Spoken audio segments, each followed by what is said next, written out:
ngo haye ikaze mu kiganiro nk'ibisanzwe ukaba muri kumwe na Sylvie wanyu mumaze kumenyera kuri channel aho nje kubabwira ibintu bitanu ushobora gukora niba uri umusore cyangwa uri umugabo umukunzi wawe mukagumana ntagire undi muntu uzamugupepuza ngabe yamukwaka cyangwa se naho ubwawe yagutewe bitewe nuko yakurambiwe.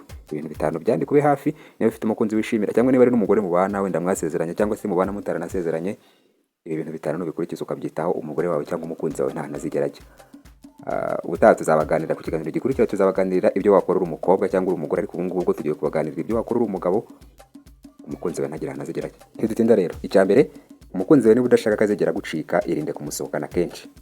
Ushobora kuvuga guhita wumva ahubwo imvuze ikinyuranyo, ariko niba ufite umuntu ukunda wifuza ko muzamarana igihe kirekire, niba ari umugore ufite cyangwa umusheri wawe wumva mufitanye intego z'ahazaza, irinde kumusohokana. None mwagiye muri hoteli ku Gisenyi, mwagiye ku mazi, rimwe na rimwe ushobora kwibeshya ko ibyo ngibyo bizatuma urukundo rwanyu rukomera, ariko nta hantu bizabageza, ahubwo ibyo ngibyo birarusenya. Icya mbere, niba ukennye ushobora gusohokana umugore wawe ahantu hahenze, wenda urumva haba hari ahantu hari mushobora kujya mugasanga hari abantu bamwe bari kurya baga wenda n'ibindi bintu bihenze za pizza, bari kunywa n'amayoga ahenze ya marikeri, ariko ugasanga mwebwe muri kunywa amata, cyangwa nubwo mwaba munafite amafaranga ugasanga muri kurya kandi kantu kisumbuyeho, uburyo umushiri wawe ababiruzi ababibona nyine ko inoti zawe ntazo ziri kugukamana. So niba ukennye rero ugasohokana umugore wawe ahantu hahenze, abana abandi bari kurya ibintu bihenze, yamaze kubibona ko nyine uri kumutuburira.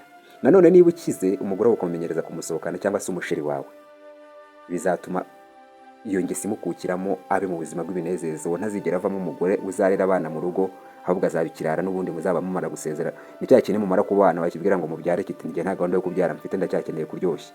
Ubu buri kumubibamo imbuto yo kubikirara na mayibobo, uwo nta mugore uba umurimo. Ubundi iyo uri umugabo ushaka gusohoka, umugore wawe umusiga mu rugo. Niyo ufite sheri umusiga mu rugo, ugashaka undi mukobwa w'ikirara mwiza nyine w'umusirey queen, nka bariya ba Eroide Queen na ba Shad Bodaring. Ubundi bara nibo bagore bo kuryohana bo gusohokana mu birori. Iyo ufite umusheri rero umusiga mu rugo, akita ku bana, akita no ku bintu byo mu rugo, akaba umuntu nyine w'imfura y'inyangamugayo, nta guhora umuzerera naboshye yabaye potomoni.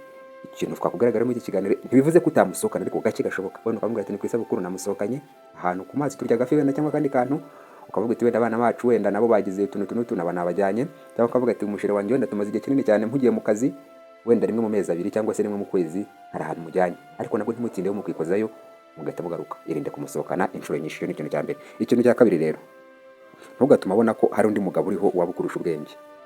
Hari igihe uba ufite nka sheri, noneho WhatsApp ikarangira, noneho kuyapudetinga bikakunanira, akubwira ati sheri wamfashije, noneho ugasanga amagambo undi mujyama wawe araje arayapudetinze. Burya wa musheri wawe byaba biruzi ko nyine nta muntu afite, abatangira kubona ko hari abantu bakurusha ubwenge benshi. Niba mufite n'imishinga mu rugo ugasanga mufite nk'ibihumbi 500 cyangwa miliyoni, mwabuze ikintu muyimaza, mwicaye muri salo mu biganiro murakibuze, uhamagaye undi mutipe w'inshuti yawe cyangwa undi mugabo w'inshuti yawe, uti wazadusuye, yahagera mukamutura cya kibazo muti dufite miliyoni tukabuze icyo tuyimaze, akabaha inama nzima y'uburyo mwakoresha ya mafaranga, mukanabikora ibyo yababwiye bikavamo.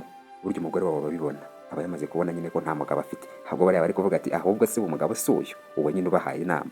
Abagore ubundi muri bisanzwe, baba abasheri baba abagore dufite, bakunda abagabo batsinda, abagabo b'abanyabwenge. Rero ntuzigere utwereka umugore we nagira ikibazo cyangwa umusheri wawe akagira ikibazo kuri telefone cyangwa kandi kantu gatoya, akaguhamagara akakwiyambaza, nikakunanira wowe uzamubwira akajya no kumutekinisiya ahubwo umuha amafaranga, cyangwa se wowe umutwarire telefone umubwira ati ndaza kuyizana nagakoze. Wowe niba ari umujyamo muziranye uyimushyira umubwira ati umurera aka kana, ariko ntuzatuma akagukorera umusheri wawe ahari. Yamaze kubona ko abikoze, atangira kubona nyine niba bibaye rimwe kabiri, batangira kubona ko ahubwo wa musore ari we mugabo yakabaye afite, ko wowe uri kumutuburira uri ruburika. Ikindi kandi ugomba kugerageza kubwira umusheri wawe imishinga imwe n'imwe ufite y'iterambere ry'ejo hazaza, uburyo uri gupanga, niba ari utuntu uri gupanga kugura, ariko ukirinda kuvuga byose bitewe n'uko mubona nyine biterwa n'icyiciro mugezeho cy'imibereho cy'umubano kwanza. Nuko bivuze ngo irinde gutuma abona ko hari undi muntu wabukurusha ubwenge. N'ubundi bwo kuba abagabo bakurusha ubwenge bahari ababizi, ariko ntabarabibona. Irinde rero gutuma abibona. Utuntu duto natukuzanira ngo mfasha, ujye umufasha, utudashoboye telefone utujyane ujye kutumukorera, cyangwa se umubwire ajye kudukoresha, ahubwo umuhembe umubwira ko nta mwanya ufite. Nubona utadushoboye hari ukuntu umubwira ati nta kanya mfite, tukajyana ku muhanda bagukorere, urabona ntago araguca bibiri. Ako kantu burya bari byiza kurusha kujya kurwana nacyo kikakunanira, ugahamagara umujyama wawe cyangwa umujyama wawe akaza akabasanga aho ngaho cyakunaniye akakigukorera, wamushira wawe atari kunyuzamo. Yes, tugeze ku ngingo ya gatatu, irinde kumufata nk'ikigirwamana. Hari igihe ugira umukobwa mwiza unanabibona ko ari mwiza cyane kandi ukennye, ukajya uvuga ati uyu nguyu n'undi isa n'isa bazamunjyana, ukajya usanga aramufura buri kanya, azana telefone yawe turebe ninde uguhamagaye message. Ibyo ngibyo ahubwo bituma arushaho kumva karenze, akabona nyine ko ari nka diyama ufite. Irinde rero kumwereka, nubwo bidakuyeho nyine ko ugomba kumufura wenda rimwe na rimwe, ntabwo byabura ku muntu uko, irinde kumwereka ko umuhangayikiye byirenze. umuntu wari wese amaze kubona ko umukunda cyane, umuha agaciro cyane, arakwanga agatangira kukwiguritsa. Niyo ugiye kugura umwenda mu isoko bakabona kuri kuwushaka cyane, ugenda wongeraho sengisa nabo barawupandisha. Sheri wawe rero nawe irinde kumwereka ko umufuhiye cyane.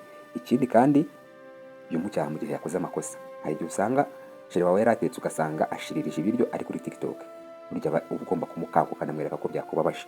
Niba hari gahunda mwari mufitanye ntayitabire, uba ugomba kumukanga, ntabwo ugomba kuza useka ngo akubeshye ngo nawe useke ngo ubyemere. Niba ubabaye mwereke ko ubabaye, niba wishimiye nabwo nta kibazo bimwereke. Jya ugerageza kumucyaha rero mu makosa, ariko udakabije nyine ngo we wamutuka ngo ubishyire mu bitotari, kumwereke nyine ko yakoze ibintu bitari byo. Niba hari bitagenda neza, hari igihe ufite sheri amafaranga yayica ubusa, umushahara yahembwa wawe ari kugura, ugasanga afite telefone n'ubundi igikomeye wenda yaguze 200 ngo ari kuyigurisha ngo agiye kugura ngo yasohotse, kandi ukumva we ntubyishimiye, ariko ukagira ubwoba bwo kumubwira ngo se ngo yabifata ate. Uba ugomba kumucyaha ukamubwira ati ibintu urimo ntabwo ari byo. Ibyo ni ibintu by'ingenzi cyane mu mibanire yawe n'umusheri wawe. Ingingo ya 4 rero, mwereke ko umuha agaciro, umwiteho, umukunde. Ntugatuma abona ko hari undi mugore waba ukunda kumurusha n'ubundi, cyangwa waba uri mwiza cyane kumurusha. N'ubundi abizi ko hari abagore beza kumurusha ariko ntabyo arabona. Ntugatume rero abibona ngo abyibonere. Gerageza kumuha agaciro. Niba ushaka no kumuca inyuma birakureba, ariko ujye umuca inyuma rwihishwa, ntuzigere utuma abibona na gato. Ubundi kuba yabibona nicyo kibazo gikomeye. Umuha agaciro, umukunde, umwereke ko ari we wenyine rukumbi, kandi ko ari umugore mwiza cyane usumba abandi bose, umugore w'ubuzima bwose, cyangwa se umusheri w'ubuzima bwose. Bizatuma yigirira icyizere muri we, kandi ntago azaguta, kubera ko nyine yamaze kubona ko umuha agaciro cyane. Burya abagore rimwe na rimwe bakunda abantu babaha agaciro mu buzima bwe. Hari igihe uzabona umugabo uri seriye iyo wahaga umugore agaciro cyangwa umukobwa agaciro, nubwo mutabana, iyo umaze gushaka undi mugore agomba kujya guhamagara kugisha n'inama, ananabizi ko wazanye undi mugore, ariko ababizi neza ko wari umuntu w'inyangamugayo. Rimwe na rimwe n'igihe mwaratandukanye ari amakosa yamuturutseho, ariko n'ubundi abavuga ati uriya mugabo n'ubundi azi ubwenge, ntabwo namureka burundu. Hari igihe ujya kubona ukabona ariyongoje, ashize nk'ibyumweru 2 araguhamagaye akubajije amakuru, akanakubaza ati se ko mfite udufaranga utu n'utu, nagize ikibazo cy'ikintu ntadukoresha, ati wamfasha. Burya impamvu bari kubikubaza nuko baramaze kubona ko uri umugabo w'umunyabwenge. Iyo umugore yabonye ko uri umugabo w'umunyabwenge ntashobora kukureka, kabone nubwo wazana undi mugore. Niyo mpamvu uzabona umugabo ufite urugo ari gutereta abakobwa, wabatereta uri umusore bakakwanga, kuko babona nyine nubwo uri umusore w'ingegera, babiri hanze wasamye.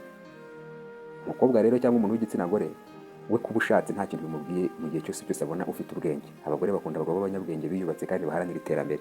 Nubwo yaba afite abandi bagore 10, nta kintu bimubwiye, nawe yajyamo akaba 11, kurusha kuba yakwiharira uri igicucu cya kintu kirirwa gikina beti n'ibindi bintu bidafatika mu wirirwa mu mayoga. Yes, ibi rero ni akari gaciyemo.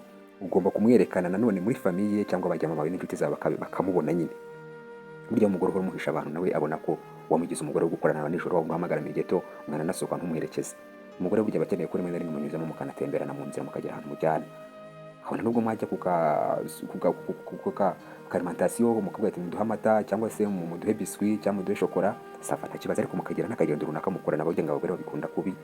Yes, ingingo ya 5 rero, umuhe surprise, umuhe n'impano. Nubwo zabantu ushobora kugira icyo ukamugurira agasaha umutunguye, ukakamuzanira, atamuka ku gashenete wabona ari keza ukakamugurira, ariko umurinda impano zihenze. Umuhe impano bitewe n'icyiciro mugezeho. Urumva niba umaze ibyumweru 3 uziranye n'umuntu, ntabwo wajya kumugurira imodoka cyangwa ngo ujye kumugurira telefone, ubu umugurira agasaha gato cyangwa gashenete.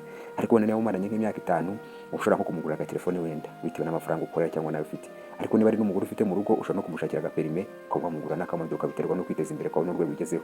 Ibyo rero impano na surprise zigenda zishingira kugira mumaranye ndetse n'ubushobozi bwawe. Uzirinda kwisumukuruza. Umugore ugomba kumuha impano ukurikije amafaranga ufite, kuko n'ubundi amafaranga ufite arega abayazi. Muganira n'amafaranga uhembwa rimwe na rimwe abayazi. Niba ari n'umusheri, amafaranga uhembwa n'ubundi wamarana n'umusheri umwaka umwe, amezi 6 ataza amafaranga ukora naho ukora abahazi.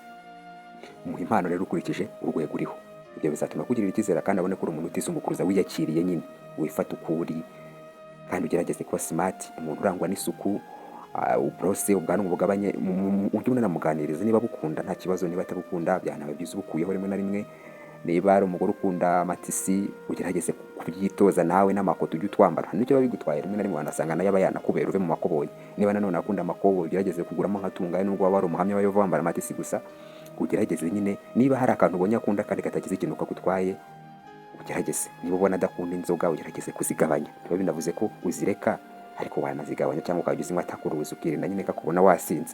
So ibi bintu 5 tukubwiye, irinde kumusohokana kenshi, nubwo tubabona ko hari undi mugabo kurusha ubwenge. Irinde kumufata nk'ikigirwamana, mwereke ko umuha agaciro, umwiteho, umuhe surprise n'impano. Ibintu bikorera umusheri ufite cyangwa umugore wawe mubana mu rugo, azagukunda ubuziraherezo. Ikiganiro rero wari kumwe na Sylvain. Niba utarakora subscribe munsi y'iyi video, kandi ibiganiro byacu biragaruka. Ciao.